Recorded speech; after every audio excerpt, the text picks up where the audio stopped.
ప్రభు నామమున అందరికీ కృతజ్ఞతాస్తుతులు చెల్లించుకుంటున్నాం. ప్రార్థించుకుందాం. స్థుతులకు ఆసీనుడైన దేవా, నీకు వందనములు, నీకు స్తోత్రాలు. నాయన గడిచిన కాలం అంతా మమ్మల్ని కాచి కాపాడి సజీవ రెక్కల కింద మమ్మల్ని ఉంచినందుకు నీకు లెక్కలేని స్తోత్రాలు చెల్లించుకుంటున్నాం ప్రభా. కృపగల దేవ, దయగల మా తండ్రి, నీకు వందనాలు నాయన ప్రభా. ఎంతోమంది నాయన ప్రభ ఈ తరుణం లేక నాయన ప్రభ నీ యందు నిద్రించి ఉన్నారు నాయన ప్రభ. మమ్మల్ని సజీవ రెక్కల్లో ఉంచినందుకు నీకు కృతజ్ఞతాస్తుతులు చెల్లించుకునిచున్నాము నాయన ప్రభ. నేను వరదలతో కొట్టుకుపోచున్నారు ప్రభ, వారిని రక్షించమని అడుగుచున్నాము నాయన ప్రభ. నేను నీ మాట సెలవివ్వగానే ప్రభ సముద్రము నిమ్మళమాయను నాయన ప్రభ, గాలి నిమ్మళమాయను ప్రభ. అలాగే నీ మాటతో సెలవిమ్మని అడుగుచున్నాము నాయన ప్రభ. ప్రతి ఒక్కరును నాయన ప్రభ రక్షించుటకు సహాయం చేయమని అడుగుచున్నాం ప్రభ. వారికి సహాయం చేసే దీనమైన మనస్సును మాకు దయచేయమని అడుగుచున్నాము నాయన ప్రభ. నేను నీకు వందనములు, నీకు స్తోత్రాలు నాయన ప్రభ. నేను వారికి సహాయం అందించమని అడుగుచున్నాం ప్రభా. వారికి నాయన ప్రభ ఎంతోమంది నాయన ప్రభ వరదల్లో కొట్టుకుపోచున్నారు ప్రభా, వారిని రక్షించమని అడుగుచున్నాము నాయన ప్రభ. వాక్యము వినిచుండగా వాక్యంలో మేము నిలకడగలిగి జీవించే భాగ్యమును దయచేయమని అడుగుచున్నాం ప్రభా. ఈ వాక్యం ద్వారా నేను ప్రభ మా మారు మనసు పొందుటకు సహాయము చేయమని అడుగుచున్నాం ప్రభా. మా హృదయము మార్చు, మా మనసు మార్చుమని అడుగుచున్నాను తండ్రి. ఆమేన్. ఆమేన్. మనము మా దేవుడు యేసుక్రీస్తు వారు ఏం చెప్పి ఉన్నారు? కొండ మీద ప్రసంగం చేయొచ్చు. వారు 12 మంది శిష్యులకు కూడా వారు కూడా వెంట తీసుకుని వెళ్ళి మారు మనసు పొందుడని ప్రసంగం చేయుచున్నారు, సువార్తను బోధించుచున్నారు. మనకి ఈ పని చాలా విస్తారంగా ఉన్నది. కోత కొయ్యి వారు మాత్రమే కొద్దిమంది మాత్రమే ఉన్నారు. అది దేవుని వాక్యం. పని అనగానే దేవుని వాక్యము చాలా ఉన్నది, కానీ వినుటకు మనుషులు ఎవరును కూడా లేరు, బోధించుటకు కూడా ఎవరును కూడా లేరు. అందుని బట్టి మనము మారు మనసును కలిగి ఉండాలి. ప్రతి ఒక్కరును కూడా యేసుక్రీస్తు వారు కూడా చెప్పుచున్నారు కదండి, మీరు మారు మనసు పొందిడి అని చెప్పుచున్నారు. ప్రతి ఒక్కరును కూడా మారు మనసు పొంది వారి హృదయంలోనే నింపుకోవాలి. ప్రతి ఒక్కరును కూడా దేవుని ఎడల మనం విశ్వాసమును నమ్మకమును కలిగి ఉండాలి. మనం ఆదివారం చర్చికి వెళ్తున్నామే, అది మారు మనసు కాదా? మేము పాటలు పాడుతున్నామే, అది మారు మనసు కాదా? వాక్యం చదువుతున్నామే, అది మారు మనసు కాదా అని అనుకునవచ్చు. మన హృదయం మనల్ని గద్దించవచ్చు. నన్ను అందరూ పరిశుద్ధురాలే అని అంటున్నారే, అది మారు మనసు కాదా అని అది కాదండి. మన హృదయము మారాలి, మన ప్రవర్తన మారాలి, మన మాట తీరువు, వాక్యమునకు లోబడే తీరువును మనం కలిగి ఉండాలి. వాక్యమును అనుసరించే విధమునుగానే ఉండాలి. కానీ మనము ఎంత మాత్రమును కూడా ఇవన్నీ చేసినా కూడా మారు మనసు కదా. అది దేవుని మార్గంలో నడుచుటకు ఒక మార్గము మాత్రమే మనకి. మనం వారానికి 2-3 సార్లు నేను ఉపవాసం ఉంటున్నానే, అది మారు మనసు కదా అని. మన హృదయం సరిలేనప్పుడు ఎన్ని ఉపవాసములు చేసినను కూడా వ్యర్థమే. మనం ఎన్నిసార్లు మారామని ఈ ప్రజలు చెప్పడం కాదు, దేవుని రాజ్యంలో మనము ప్రవేశించుటకు అది నిజమైన మారు మనసు అనేది. అందరము కూడా దేవుని రాజ్యంలో ప్రవేశించాలని అనుకుంటాం. అందరము కూడా దేవునికి లోబడి ఉండాలని అనుకుంటాం.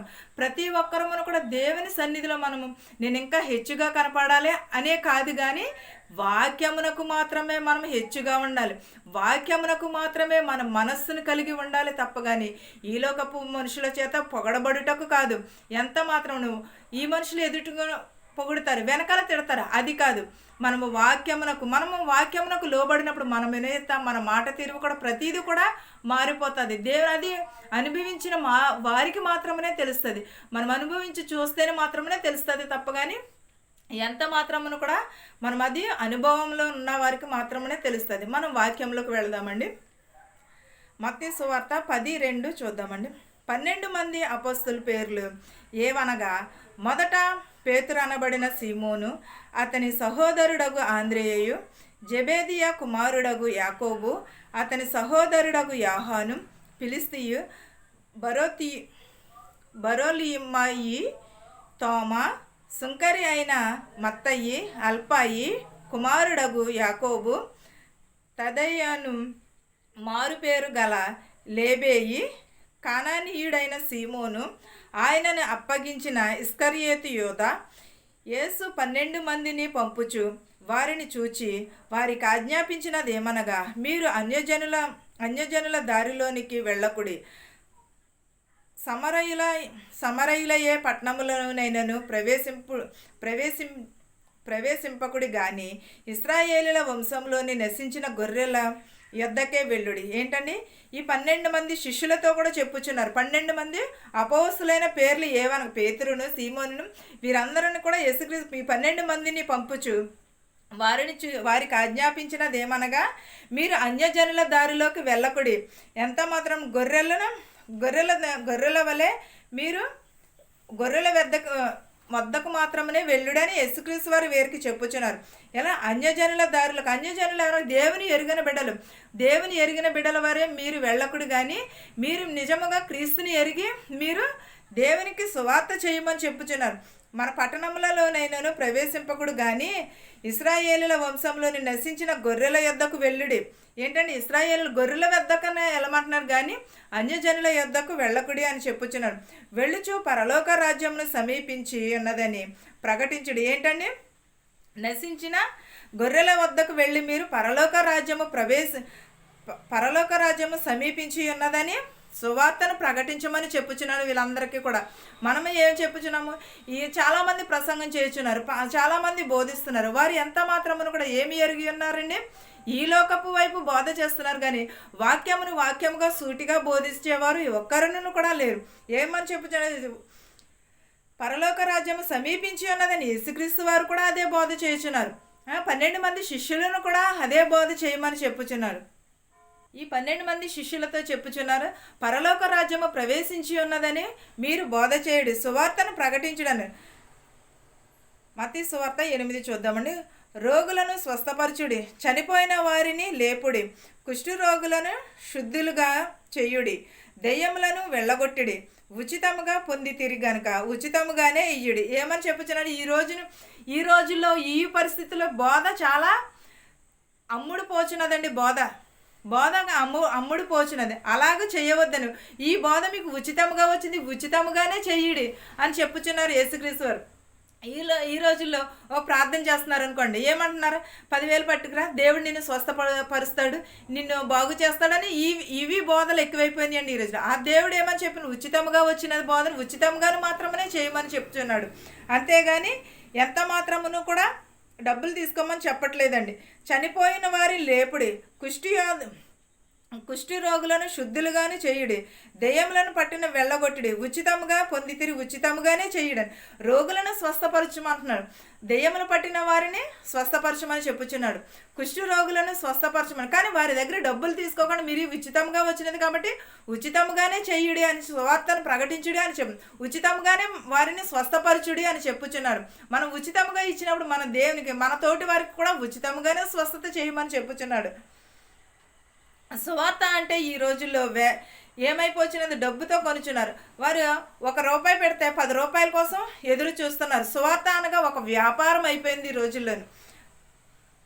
మీ సంచులలో బంగారమునైనను వెండినైనను రాగినైనను ప్రయాణము కొరకు జాలెనైనను 2 అంగీలనైనను చెప్పులనైనను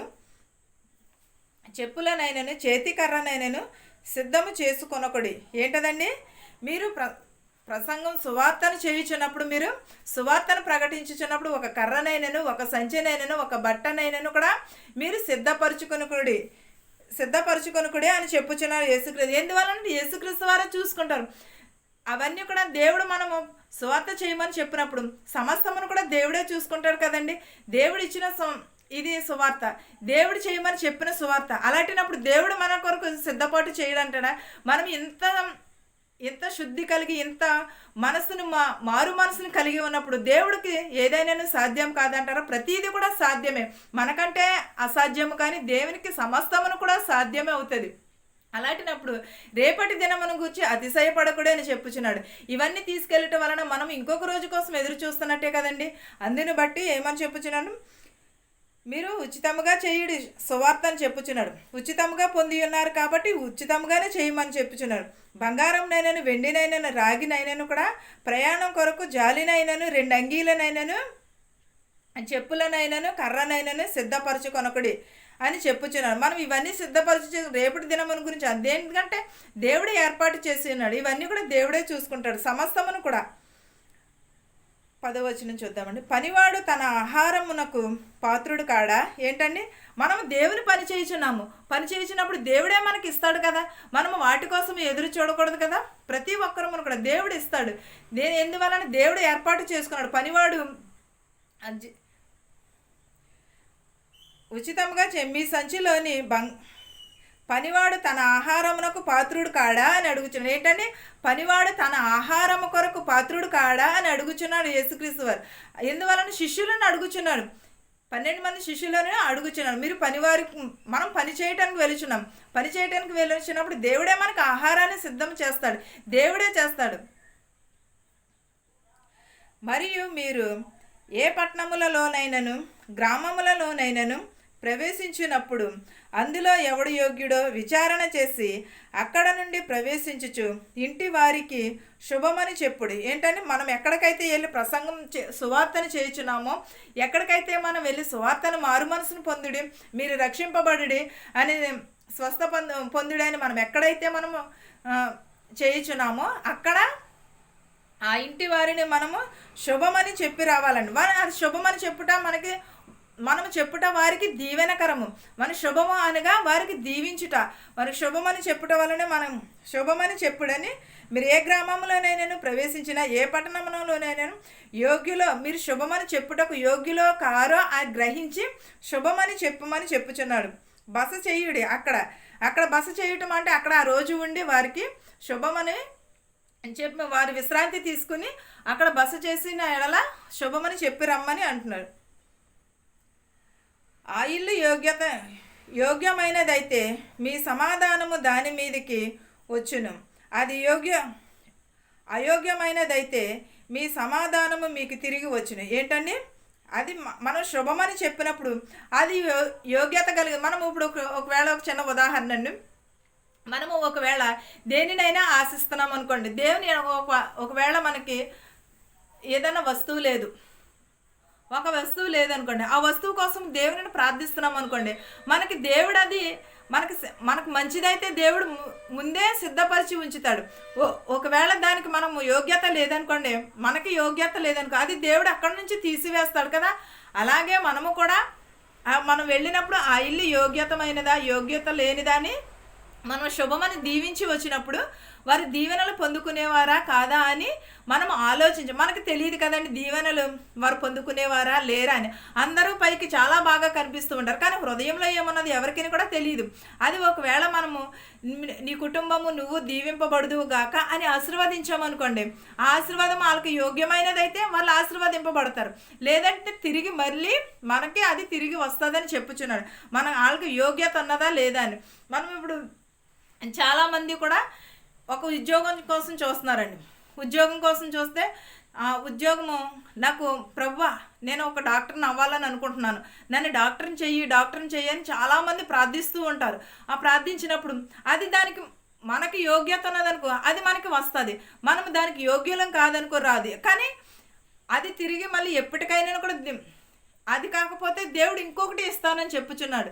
అలాంటినప్పుడు మనం ఏమనుకోవాలి, ఓహో నాకు దేవుడు ఇది ఇవ్వలేదంటే తర్వాత ఏదో ముందే దేవుడు దాచి ఉంచినట్టున్నాడు, నేను దానికి యోగ్యురాలని కాదనుకుంటా, అందుకనే దేవుడు నాకు ఇవ్వలేదని అనుకోవాలి తప్ప. కానీ దేవుడు నాకు ఇవ్వలేదు, దేవుడు అందరికీ అన్నీ ఇస్తున్నాడు, నాకే అంటే అది మనకి యోగ్యత అయింది కాదు, మనము దానికి యోగ్యురాలము కాదు, అది దేవుడు ఇంకా మేలైనదే దాచి ఉంచాడని మనం గ్రహించాలి. ఎప్పుడూ కూడా చాలామంది చాలా బాధపడుతూ ఉంటారు, నాకు దేవుడు ఇవ్వలేదని చాలామంది ఏడుస్తూ ఉంటారు. కానీ మన ఆలస్యం వెనక అద్భుతాలు జరుగుతాయి అని చెప్పుచున్నారు, దేవుడే చెప్పుచున్నాడు కదా.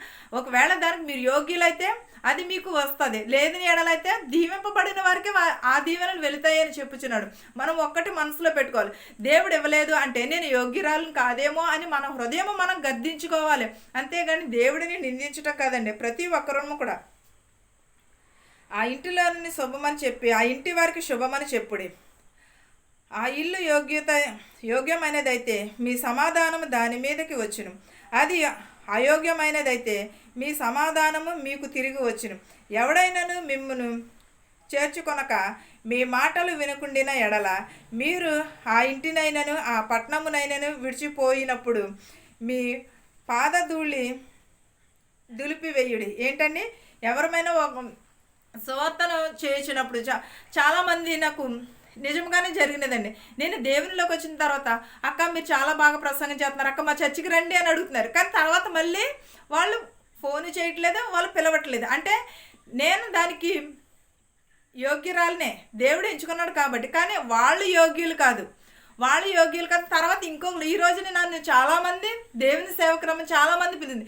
చెప్పుకోవడం గొప్ప కాదండి, గొప్ప కోసం చెప్పుకోవడం, కానీ ఏంటంటే చిన్న ఉదాహరణ చెప్తున్నాను అంతే. నా జీవితంలో జరిగిన మేలుల కోసం చెప్పుచున్నాను నేను, అంతేగాని గొప్ప కోసం అయితే కాదు. రమ్మని అడుగుచున్నారు, వెళుచున్నాను. అక్కడ ఏంటంటే నేను వాళ్ళు పిలిచిన దానికి వాళ్ళు యోగ్యులు కాదు. నేను దేవుడు ఇక్కడ ఎన్నుకున్నప్పుడు నేను అక్కడికి వెళ్తే నాకు దేవుడు ఎన్నుకున్న దానికి నేను న్యాయం చేసినట్టు కాదు కదా. అందుని బట్టి దేవునికి నేను కృతజ్ఞతాస్థుతులు చెల్లించుకుంటున్నాను.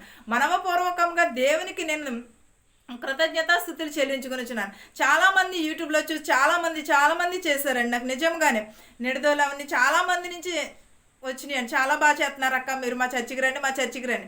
కానీ తర్వాత మళ్ళీ పిలిచిన వారే లేరు. కానీ ఈ రోజునైతే చాలామంది పిలుస్తున్నారు, అక్క మీరు మా చర్చికి రండి, సిస్టర్ గారు మా చర్చికి రండి అని చాలామంది. అది నేను ఆ ఊరు వెళ్ళటానికి వాళ్ళు యోగ్యులు కాదు, నేను అక్కడ చేయడానికి వాళ్ళు యోగ్యులు. కానీ దేవుడు నన్ను ఎన్నుకున్నాడు కాబట్టి ఇంకొకటి ఏర్పరచుకుని ఉన్నాడు. నేను ఎప్పుడు కూడా ఆశపడలేదు, నిరాశ పడలేదు. నేను ఎప్పుడూ కూడా వాళ్ళు పిలిస్తే వెళ్దాం, లేకపోతే లేదు. దేవుడు ఇది ఏర్పాటు చేసుకున్నది, నాయన కావాలని ఎంచుకున్నది కాదు. కానీ దీని వెనకాల చాలా అద్భుతములు జరుగుతాయి అని, ఆలస్యం వెనకాల చాలా అద్భుతములు జరుగుతాయని చాలా నేను ఎదురు చూశాను. అంతేగాని ఎప్పుడూ కూడా దేవుడిని మనము నిందించుకో, మనము యోగ్యులమా కాదా, వాళ్ళు యోగ్యులా కాదని. ముందు మనం కంటే వాళ్ళు యోగ్యులైతే వారే మనల్ని పిలుస్తారు. మనము దానికి యోగ్యులం కాకపోతే దేవుడు కూడా అక్కడికి ప్రేరేపణ కూడా రాదు. అవతల వారి మనసులో ఎంత మాత్రము కూడా ఆ ప్రేరేపణ మాత్రము రాదు. మనం యోగ్యులం కాబట్టి వాళ్ళ హృదయంలో వచ్చింది. కానీ వాళ్ళు యోగ్యులు కాదు పొందుకునేటకు. దేవుడు మనం మేలులు చేయాలని చూస్తాడు, కానీ మనం పొందుకునే స్థితిలో ఉన్నామా లేదని దేవుడు కూడా మేలులు చేయడానికి చూస్తారు కదా. అలాగే మనము కూడా ఎరిగి ఉండి, ఎవడైనాను మిమ్మును చేర్చుకొనక మీ మాటలు వినకుండిన ఎడల మీరు ఆ ఇంటినైనా ఆ పట్టణమునైనా విడిచిపోయినప్పుడు మన కాలి ధూళిని దులిపి వెళ్ళిపోమని చెప్పుచున్న వారు అది దానికి అర్హులు కాదు. కాబట్టి మన కాలి ధూళి సువార్త చేయించినప్పుడు శిష్యులతో చెప్పుచున్నారు, మీరు మీ కాలి ధూళి దులిపి వెళ్ళిపోమని చెప్పుచున్నారు. ఎందుకంటే దానికి యోగ్యులు కాదు. వారు ఆ కాళి ధూళితో సమానమని, కాళి ధూళితో సమానం ఏదో ఒక రోజున వస్తారు.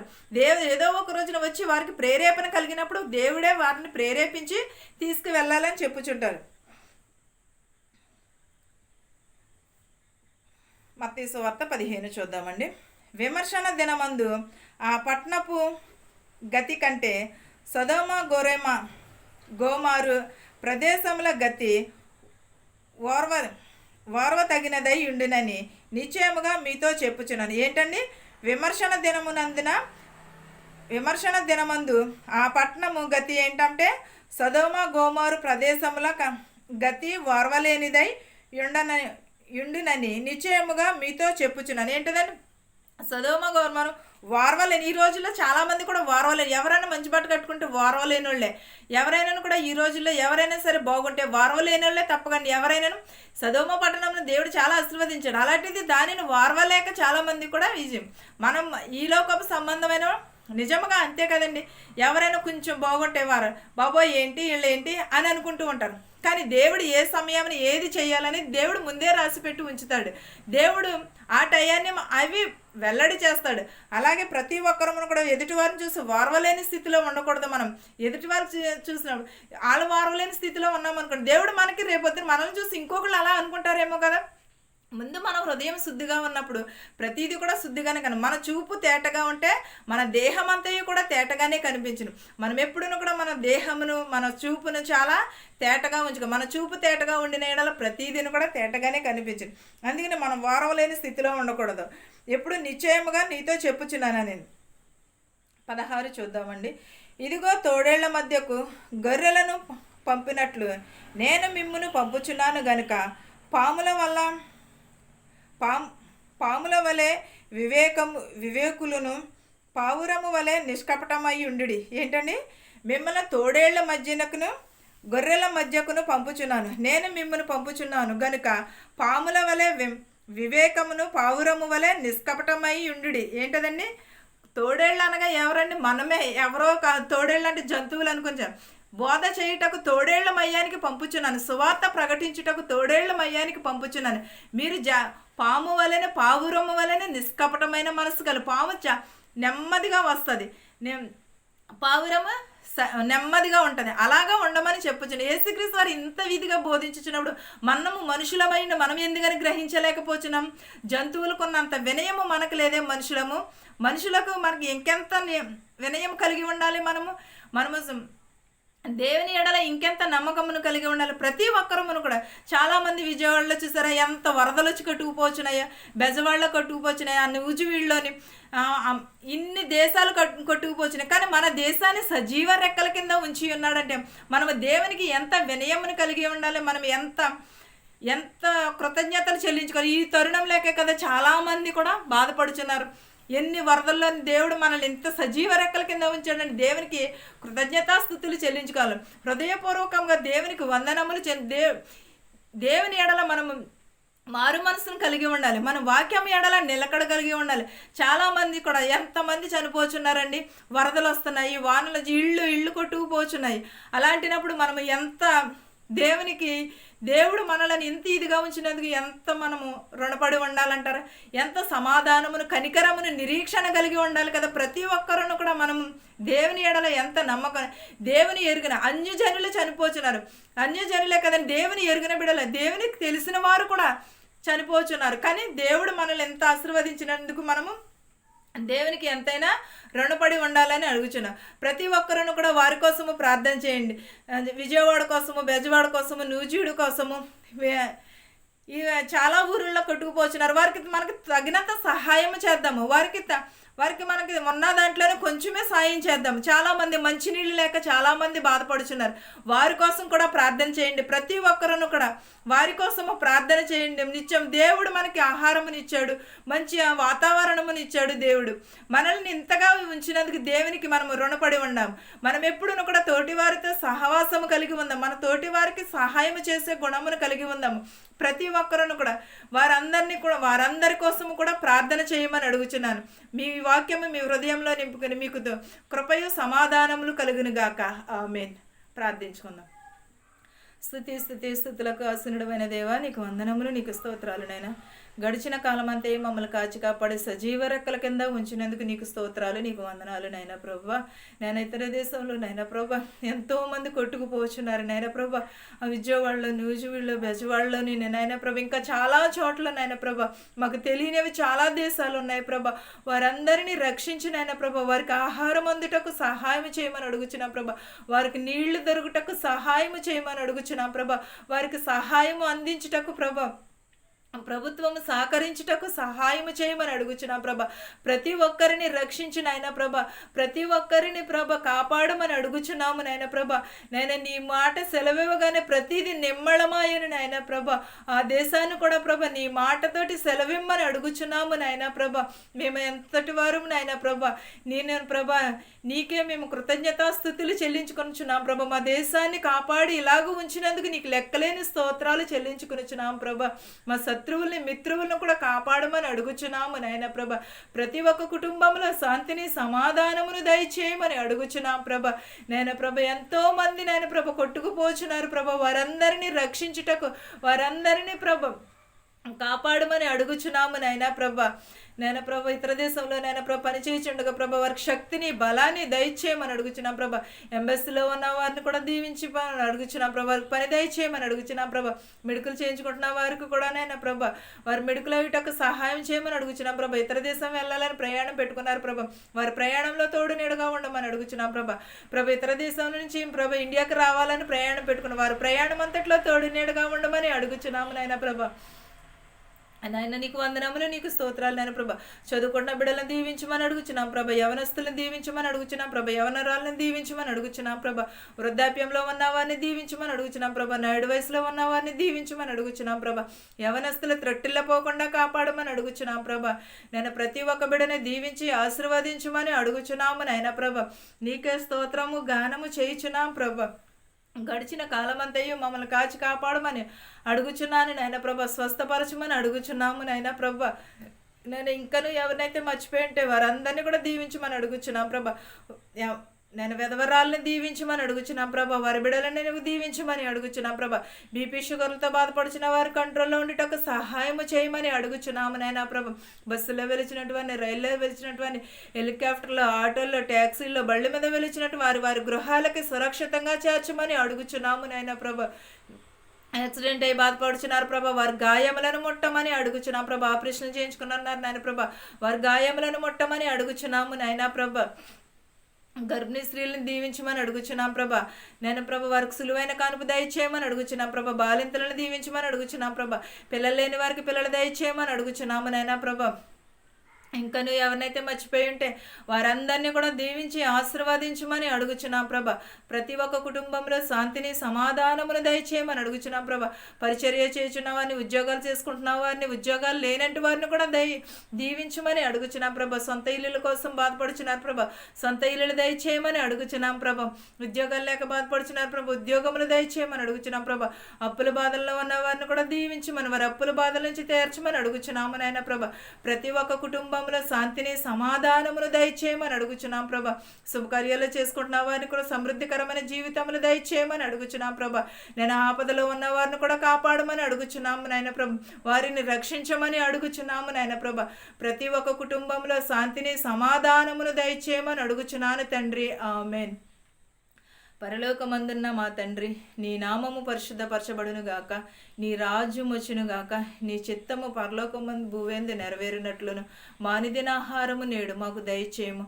మా రుణస్థులను మేము క్షమించిన ప్రకారము మా రుణములను క్షమించుము. మమ్మల్ని దుష్టుని నుండి, శోధన నుండి తేక, రాజ్యమును, శక్తియు, మహిమయు నిరంతరమును నీవై ఉన్నావు మా తండ్రి. ఆమేన్. ఆమేన్. అందరికీ వందనాలండి.